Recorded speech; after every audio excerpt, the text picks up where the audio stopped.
Você sabe de fato por que todos nós paramos as atividades a cada 21 de abril?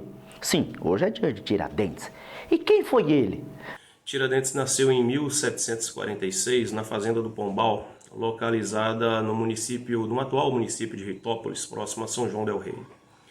Aos 11 anos ficou órfão e viu os negócios, as propriedades da família se esvaírem em dívidas. E por isso acabou sendo praticamente criado pelo seu padrinho, chamado Sebastião Ferreira, com quem aprendeu o ofício prático de dentista, né? Embora não o fosse de formação. Também atuou como minerador e há registros de que chegou a ter escravos, em uma sociedade, evidentemente, naquele momento, escravocrata. Na década de 1770, Tiradentes ingressou no Regimento Geral de Cavalaria, que é considerado o embrião da Polícia Militar de Minas, chegando a atingir o posto de alferes, o equivalente hoje a uma patente de tenente.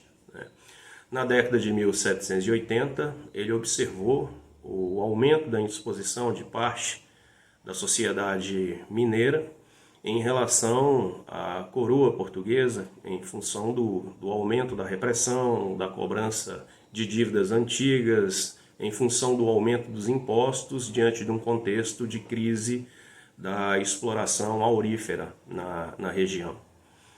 Além disso, boa parte da elite local acabou sendo substituída de suas funções públicas em benefício de pessoas que eram mais ligadas aos governadores e também aos interesses lusitanos.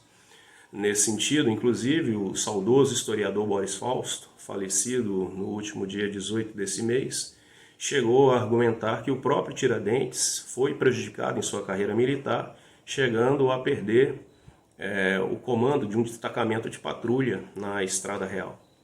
Então, chateado e influenciado pelo republicanismo francês e pelo contexto de independência dos Estados Unidos, ele vai acabar se unindo a outras pessoas ligadas à elite mineira na época, como advogados, magistrados, militares, padres, mineradores, dentre outras personalidades, de modo a procurar iniciar um levante que resultasse na independência, pelo menos inicial, da capitania de Minas Gerais. Porém, antes da concretização desse processo, desse contexto de tentativa de independência de Minas, o movimento foi delatado pelo coronel Joaquim Silvério dos Reis ao Visconde de Barbacena, então governador da capitania, e ele desejava ter o perdão de suas dívidas tributárias em relação à coroa e é uma das razões para ele ter efetuado essa traição. Desse modo, Tiradentes acabou sendo preso, ele foi julgado e condenado à morte, inicialmente junto com outros 10 participantes, pelo crime de lesa majestade, também considerado aí um crime de deslealdade à realeza portuguesa, e em outros termos também chamado de crime de inconfidência, razão da vinculação desse nome ao movimento mineiro. Porém, com a proclamação da República pelos militares em 15 de novembro de 1889, diante de um contexto marcado ali pelo positivismo, os militares entenderam que era preciso reivindicar historicamente uma personalidade que pudesse personificar esse sentimento republicano, né? E não foi muito difícil a escolha sobre Tiradentes. Militar, tais quais aqueles que a proclamaram, e defensor, evidentemente, do republicanismo, havia na história de Tiradentes, né, aquele sentimento de que ele havia sido um altruísta, havia sido alguém nacionalista, havia sido alguém que havia doado a sua vida em prol da liberdade do próprio povo em relação à opressão da monarquia portuguesa. E deu certo. O culto a Tiradentes então só cresceu a partir de então, e tanto que ele é considerado o patrono das polícias brasileiras pelo Decreto-Lei 9.208 de 1946.